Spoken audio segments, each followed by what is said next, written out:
Hello दोस्तों, स्वागत है आप सभी को हमारे एक और नई वीडियो में। दोस्तों आज हम आप लोग को बताने वाले हैं कक्षा 11th का अर्धवार्षिक परीक्षा का पेपर देने जा रहे हैं 15 दिसंबर से केमिस्ट्री यानी रसायन शास्त्र का। तो यहाँ पर बाबू आप लोग के लिए जो है 100% ओरिजिनल क्वेश्चन पेपर का जो है यहाँ पर आप लोग को सब्जेक्टिव का पूरा यहाँ पर बाबू आप लोग को सही आप लोग को आंसर बताने वाले हैं। तो वीडियो को दोस्तों आप लोग लास्ट तक जो है आप लोग जरूर देखिएगा। यहाँ पर बाबू आप लोग को ना कोई फेक पेपर का सब्जेक्टिव प्रश्न लेकर आए, बिल्कुल यहाँ पर बाबू आप लोग के लिए जो है 100% रियल सब्जेक्टिव क्वेश्चन लेकर आए, ठीक है।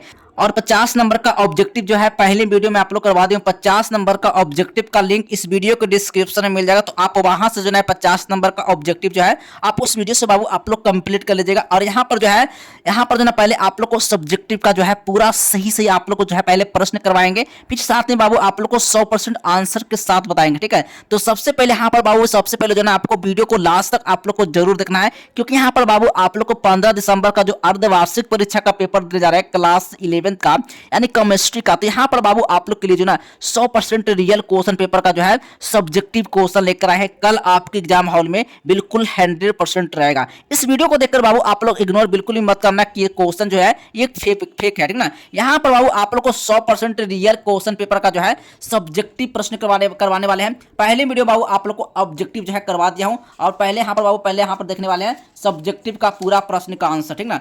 पहले यहाँ पर सब्जेक्टिव का पूरा प्रश्न का आंसर देखेंगे, क्या बाबू यहाँ पर जो है सब्जेक्टिव का प्रश्न पूछा गया है, ठीक है। तब इसका जो है सही आंसर भी देखेंगे। तो सबसे पहले यहाँ पर बाबू आप लोग को जो है समय यहाँ पर बाबू आप लोग को पूरे 3 घंटा यहाँ पर समय मिलेगा, और कुल पूर्णांक बाबू 100 नंबर का रहेगा, ठीक है। तो वीडियो को दोस्तों आप लोग जो है लास्ट तक जो आप लोग जरूर देखिएगा, ठीक है। चलिए तो आइए सबसे पहले जो है सबसे पहले यहाँ पर जो है खंड ब में यानी सेक्शन बी में यानी लघु उत्तरीय प्रश्न से बाबू आप लोग को 120 गो सब्जेक्टिव प्रश्न रहेगा, यानी 15 प्रश्न आपको बनाना है। प्रत्येक प्रश्न के लिए 2 अंक बाबू आप लोग को निर्धारित रहेगा, ठीक ना। सही प्रश्न का मार्क्स बाबू 2 नंबर का रहेगा, यानी यहाँ पर बाबू आपको टोटल 2 नंबर वाले मार्क्स से 30 नंबर आपको लाना है, ठीक है। तो चलिए एक प्रश्न का जो है सही बाबू आप लोग को आंसर बताने वाले हैं। पहले प्रश्न देखेंगे, फिर इसके बाद बाबू आप लोग को सही आंसर बताने वाले हैं, ठीक है। तो सबसे पहले यहाँ पर जो है पहला नंबर क्वेश्चन आया है मोल प्रवाज क्या है, इसके बारे में बाबू आपको लिखना है। ये क्वेश्चन जो है पूरे 2 मार्क्स का है। यहाँ पर बाबू टोटल 30 नंबर आपको लाना है, और फिर 5 नंबर वाले क्वेश्चन को भी बताएंगे, ठीक है। चलिए सबसे पहले यहाँ पर 2 नंबर क्वेश्चन आया है, आने है ना मूलानुपाती सूत्र और आणविक सूत्र को जो है परिभाषित करना है, ठीक है। 3 नंबर क्वेश्चन में आया है हुंड का नियम क्या है बाबू, हुंड का नियम लिखना है, ठीक है। कितना इजी क्वेश्चन पूछा है, हार्ड नहीं पूछा है। ये सब बाबू आप लोग को ना क्वेश्चन को पूरा अच्छे से पढ़ लेना है, और जाकर पूरे एग्जाम में आपको बना के आ जाना है, ठीक ना। आप लोग पूरा सब्जेक्टिव प्रश्न का जो है सही आंसर जो है इस वीडियो से बाबू आप लोग कंप्लीट करके ही आप लोग जाइएगा, ठीक ना, एग्जाम देने के लिए। 4 नंबर क्वेश्चन आया है निम्नलिखित तत्वों का इलेक्ट्रॉनिक विन्यास लिखना है। क्या लिखना है? इलेक्ट्रॉनिक विन्यास लिखना है। इसका इलेक्ट्रॉनिक विन्यास बाबू आपको लिखना है 2 मार्क्स में ये क्वेश्चन पूछा गया है, ठीक है। तो वीडियो को बाबू आप लोग लास्ट तक जो है आप लोग जरूर देखिएगा आप लोग, ठीक है।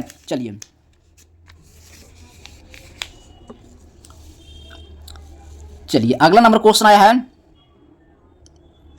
5 नंबर प्रश्न है एफ ब्लॉक तत्वों का सामान्य इलेक्ट्रॉनिक विन्यास लिखना है, यानी कि सामान्य इलेक्ट्रॉनिक विन्यास लिखना है। 6 नंबर क्वेश्चन पूछा गया आयनिक यौगिकों के निर्माण को प्रभावित करने वाले 2 कारकों को लिखना है। 7 नंबर क्वेश्चन में है सिग्मा और पाई अवंध में अंतर स्पष्ट करना है, ठीक है। 8 नंबर क्वेश्चन पूछा गया हाइड्रोजन अवंध को उदाहरण सहित परिभाषित करना है। 9 नंबर क्वेश्चन पूछा है हेस का नियम लिखना है। 10 नंबर क्वेश्चन पूछा है ऊष्माक्षेपी अभिक्रिया एवं ऊष्माशोषी अभिक्रिया में अंतर लिखना है बाबू आपको, ठीक है। 11 नंबर क्वेश्चन पूछा गया है 11 नंबर क्वेश्चन में पूछा गया है यानी व्यापक और गहन गुण क्या है, इसके बारे में आपको लिखना है। 12 नंबर प्रश्न में आया है ल्यूस अम्ल एवं ल्यूस क्षारक को एक उदाहरण सहित आपको परिभाषित करना है, ठीक है। 13 नंबर क्वेश्चन में आया पीएस स्केल क्या है। 14 नंबर में पूछा गया है प्रयोगशाला में भारी हाइड्रोजन कैसे तैयार किया जाता है बाबू, ये इसके बारे में आपको लिखना है। 15 नंबर क्वेश्चन में आया है H2S की तुलना में जल का जो है क्वथनांक और गलनांक उच्च क्यों होता है। ये मात्र बाबू यहाँ पर जो है 2 नंबर वाले क्वेश्चन से मात्र 15 क्वेश्चन ही आपको बनाना है। 15 से बाबू आपको 16-17 क्वेश्चन नहीं होना चाहिए, ठीक है। ये नहीं 2 क्वेश्चन बनाएंगे तो उसका नंबर नहीं जुड़ेगा। मात्र 15 क्वेश्चन का ही आपको आंसर बना के आना है। अब चलिए देखते हैं लॉन्ग क्वेश्चन, ठीक है। अब इसका सही आंसर भी देखने वाले हैं, तो पहले प्रश्न देख लीजिए, फिर इसके बाद आंसर भी बताएंगे आप लोग को, ठीक है।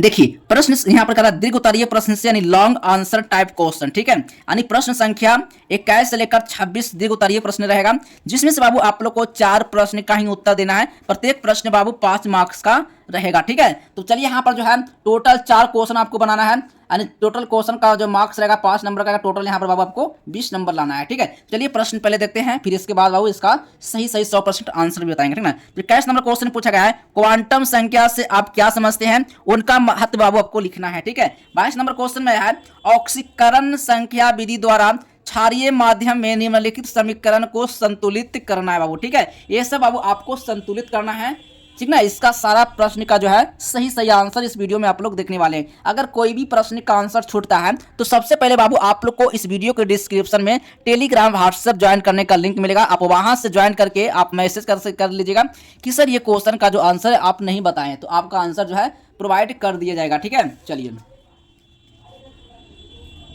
23 नंबर क्वेश्चन है, अगर ग्राहम के विसरण नियम को परिभाषित करें एवं इसका गणितीय सूत्रीकरण से स्थापित करना है बाबू, ठीक है। 23 नंबर क्वेश्चन पूछा है। अब देखिए 24 नंबर क्वेश्चन देखते हैं। अब यहाँ पे करा निम्नलिखित को संक्षेप में समझाना है बाबू को, ठीक ना। कह रहा है पहला ए नंबर क्वेश्चन में है उत्क्रमणीय और अनुक्रमणीय अभिक्रिया में अंतर स्पष्ट करना है। रासायनिक संतुलन की गतिशील प्रकृति क्या है, ठीक है। किसी बाबू आपको संक्षेप में आपको समझाना है। बस आपको 4 क्वेश्चन ही आपको बनाना है, ठीक है। 4 से बाबू 5 क्वेश्चन बिल्कुल नहीं होना चाहिए, 6 क्वेश्चन बिल्कुल भी नहीं होना चाहिए, ठीक ना। 4 क्वेश्चन का आपको जवाब देना है, 4 क्वेश्चन का जो है आंसर का जो है आपको मार्क्स मिलेगा, ठीक ना। तो चलिए आइए देखते हैं इसका सही आंसर, ठीक है। चलिए सबसे पहले यहाँ पर बाबू आप लोग को केमिस्ट्री का यहाँ पर जो ना जितना मैं आप लोग को प्रश्न करवाया था इसका सब्जेक्टिव का पूरा आंसर यहाँ पर है, ठीक है। तो पहला प्रश्न का वो पहला आंसर यहाँ पर देख लीजिए, मोल प्रवाह क्या है, इसका यहाँ पर सही आंसर यहाँ पर लिखा हुआ है। तो मोल प्रवाह जो है ना किसी बिलियन में किसी एक घटक के मोलों की संख्या और बिलियन के सभी घटकों की कुल मोलों की संख्या के बीच का अनुपात होता है, जो बताता है कि कुल मिश्रण उस घटक का कितना हिस्सा है। इसका कोई मात्रक नहीं होता है और यह हमेशा क्या होता है 0 और 1 के बीच होता है, ठीक है। उसे हम लोग क्या कहते हैं तो मोल प्रवाह कहते हैं, ठीक ना। तो बाबू यहाँ पर पहला प्रश्न का बाबू यहाँ पर पहला प्रश्न का सही आंसर 2 मार्क्स का बाबू यहाँ पर आप लोग कंप्लीट कर लीजिए। अगर कंप्लीट कर लीजिएगा तो आपका एक भी प्रश्न एग्जाम में नहीं छूटेगा, जल्दी से आप लोग स्क्रीनशॉट ले लीजिए, ठीक ना। चलिए अब 2 नंबर क्वेश्चन में आया है मूलानुपाती सूत्र और आणविक सूत्र को परिभाषित करना है। तो मूलानुपाती सूत्र किसी यौगिक में परमाणुओं के सरलतम अनुपात को बताता है, जबकि आणविक सूत्र में जो है ना अणु में प्रत्येक तत्व के परमाणुओं को वास्तविक संख्या बताता है। आणविक सूत्र हमेशा मूलानुपाती सूत्र का है, एक पूर्ण संख्या गुणज होता है बाबू, ठीक है। चलिए अब यहाँ पर जो है 3 नंबर क्वेश्चन में हुंड का नियम क्या है। अब यहाँ पर हुंड का नियम का यहाँ पर आंसर लिखा हुआ है। तो हुंड का नियम कहता है कि किसी परमाणु की उपकोष जैसे पीडीएफ में इलेक्ट्रॉन पहले सभी उपलब्ध कक्षाओं यानी कि ऑर्बिटल्स में अकेले समान चक्रण के साथ साथ भरते हैं और युग्म में तब शुरू होता है जब क्या होता है सकाक्षक आधे भर जाते हैं, ठीक है। इसी तरह से बाबू आप लोग को पूरा प्रश्न का जो है सही आंसर आपको लिखना है। स्क्रीन जल्दी से आप लोग ले लीजिए। अगर मैं आप लोग को एक प्रश्न का जो है ना सही बाबू आप लोग को आंसर भी करवा रहे हैं, अगर एक प्रश्न का पढ़ के बताएंगे ना आंसर तो वीडियो बाबू बहुत लंबा बन जाएगा। तो बस आप लोग को वीडियो नीचे स्कोर कर दे रहा हूँ, बस आप लोग स्क्रीनशॉट ले लेकर आप लोग एग्जाम में जाकर पूरा सब्जेक्टिव प्रश्न का आंसर आप लोग कर लीजिएगा, ठीक ना। चलिए अब यहाँ पर 6 नंबर क्वेश्चन में आयनिक यौगिक के निर्माण को प्रभावित करने वाले 2 कारकों को लिखना है। तो आयनिक यौगिकों के निर्माण को मुख्य रूप से 2 कारक प्रभावित करते हैं, ठीक ना। पहला हो गया, दूसरा हो गया, ठीक ना। अब चलिए अगला नंबर क्वेश्चन देखते हैं।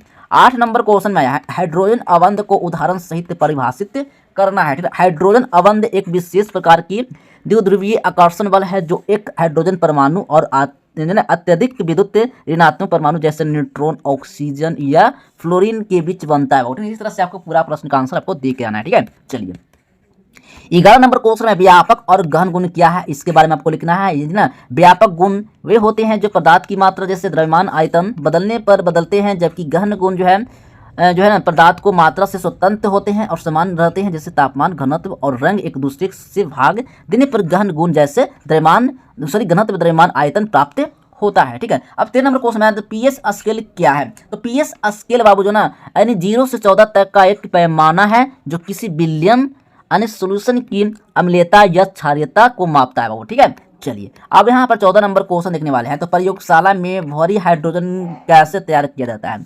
तो यहाँ पर इसका आंसर लिखा हुआ है, तो आप स्क्रीनशॉट ले लीजिए बाबू। आप लोग पूरा सही आंसर आपको एग्जाम में आपको दे के आना है, ठीक है। अब यहाँ पर जो है 18 नंबर क्वेश्चन है, प्राथमिक और द्वितीयक प्रदूषक क्या है, इसके बारे में। प्राथमिक प्रदूषक वे होते हैं जो सीधे किसी स्रोत जैसे वाहन, ज्वालामुखी से निकलते हैं, जबकि द्वितीयक प्रदूषक सीधे नहीं निकलते हैं बल्कि वायुमंडल में प्राथमिक प्रदूषकों जैसे नाइट्रोजन ऑक्साइड, हाइड्रोकार्बन और सूर्य के प्रकाश की रासायनिक प्रतिक्रिया से बने या बनते हैं, ठीक है। चलिए 19 नंबर क्वेश्चन में हरित रसायन की उपलब्धियों को दो उदाहरण लिखना है। हरित रसायन की दो प्रमुख उपलब्धियां, पहला हो गया बायोडिग्रेडेबल हो गया, प्राकृतिक रूप से अब घटित होगा नहीं, दूसरा ये हो गया, ठीक ना। चलिए आप लोग बना लीजिएगा, ठीक है। अगर आपको एक भी क्वेश्चन अगर छूट जाता है बाबू, तो आप कमेंट करके जो है कमेंट करके जरूर बताना। इस वीडियो के डिस्क्रिप्शन में टेलीग्राम व्हाट्सअप लिंक का लिंक मिलेगा, आप वहाँ से ज्वाइन करके आप कमेंट कर सकते हैं कि सर ये क्वेश्चन छूट गया है, क्वेश्चन का आंसर आप दे दीजिए, मैं आप लोग को प्रोवाइड कर दूंगा, ठीक है। अब चलिए यहाँ पर देखते हैं लॉन्ग क्वेश्चन की ओर, ठीक है। लॉन्ग क्वेश्चन बाबू यहाँ पर अब यहाँ पर 30 नंबर क्वेश्चन देख लीजिए, ठीक है। 30 नंबर क्वेश्चन भी है यहाँ पर बाबू, थोड़ा सा यहाँ पर जो है ना थोड़ा छूटा होगा, कुछ ना कुछ तो छूटा ही होगा। चलिए सबसे पहले जो है ना लॉन्ग क्वेश्चन को देखेंगे 23 नंबर वाले प्रश्न में, ठीक है। अब यहाँ पर 24 नंबर क्वेश्चन निम्नलिखित संक्षेप में समझाना है, ठीक ना। चलिए यहाँ पर आंसर यहाँ पर लिखा हुआ है 5 नंबर वाले मार्क्स का क्वेश्चन, ठीक ना। चलिए बस यहाँ पर जो है ना इतना ही क्वेश्चन जो है ना मेरे पास जो है बना था, लेकिन यहाँ पर थोड़ा बहुत क्वेश्चन छूटा है। इसका पूरा सब्जेक्टिव प्रश्न का 5 मार्क्स वाले क्वेश्चन का आंसर कहाँ से मिलेगा, कैसे डाउनलोड करना है, तो सबसे पहले यहाँ पर बाबू आप लोग को चलना क्या है, गूगल पर जाना है। गूगल पर बाबू वहीं से जो है ना सारा सब्जेक्टिव प्रश्न का आंसर वहाँ से आप जो है ना पूरा आंसर आप वहाँ से डाउनलोड कर पाएंगे। यहाँ पर मैं आप लोग को सारा आंसर बता देंगे, तो आप गूगल पर जाएंगे भी नहीं। चलिए मैं आप लोग गूगल पर लेते हैं और वहीं से जो है ना जो भी छूटा हुआ है उसको वहाँ से कंप्लीट करते हैं। चलिए सबसे पहले आप लोग को गूगल पर चलना है, ठीक है। चलिए सबसे पहले बाबू आप लोग को गूगल पर आना है और गूगल पर आप लोग को क्या सर्च करना है, तो सबसे पहले बाबू आप लोग को सर्च करना है आज हेल्प, ठीक ना। जैसे आप वहाँ पर गूगल पर सर्च करते हैं आज हेल्प, तो वहीं से जो है सारा सब्जेक्टिव प्रश्न का आंसर आप लोग को देखने को मिलेगा। तो सबसे पहले मैं आप लोग यहाँ पर जो है आज हेल्प यहाँ पर लिखते हैं गूगल पर, ठीक ना। जैसे आप यहाँ से आज हेल्प लिखते हैं तो बाबू बस आप लोग कहीं और जाने की जरूरत नहीं है, बस यहाँ पर एक क्लिक करना है। जैसे आप क्लिक करते हैं तो बस यहाँ पर आप लोग को लिंक मिल जाएगा, ठीक ना। आप लोग को डायरेक्ट लिंक खुल जाएगा। तो बस आपको आना कहाँ पर है, तो सबसे पहले बाबू आप लोग को आना है लेटेस्ट अपडेट, ठीक ना। बस आप लोग को वहीं पर आना है और यहीं पर आप लोग को क्लिक करना है। जैसे आप यहाँ पर क्लिक करते हैं तो आप लोग को ढेर सारा लिंक मिलेगा PDF डाउनलोड करने के लिए, सब्जेक्टिव प्लस ऑब्जेक्टिव का, ठीक है। तो आपको कुछ करना नहीं है, बस यहाँ पर आना है और यहाँ पर जो ना फिजिक्स का हो या केमिस्ट्री, बायोलॉजी, मैथ, हिंदी या इंग्लिश का हो, कोई भी आप लोग का पेपर है, बस आपको मैसेज क्या करना है, केमिस्ट्री वाले पेपर पर आपको क्लिक करना है। बस इस पर क्लिक करना है और यहीं से बाबू आप लोग को ना सब्जेक्टिव प्रश्न का आंसर यहीं से जो है 100% बाबू आप लोग को आंसर के साथ जो भी क्वेश्चन छूटा है इसका आंसर यहीं से आप लोग को डाउनलोड करने को मिल जाएगा। तो बस ये आइए और यहाँ से डाउनलोड करके 100% पूरा सब्जेक्टिव प्रश्न का आंसर आप ले जाइए, ठीक ना। अगर नहीं मिलता है यहाँ पर सारा सब्जेक्टिव प्रश्न का आंसर, तो इस वीडियो के डिस्क्रिप्शन में बाबू व्हाट्सअप टेलीग्राम का लिंक मिलेगा और वहाँ से जो है ना पहले आप लोग को ज्वाइन कर लेना है, ठीक है। चलिए दोस्तों मिलते हैं अगले नेक्स्ट वीडियो में, तब तक के लिए बाय बाय, जय हिंद जय बिहार।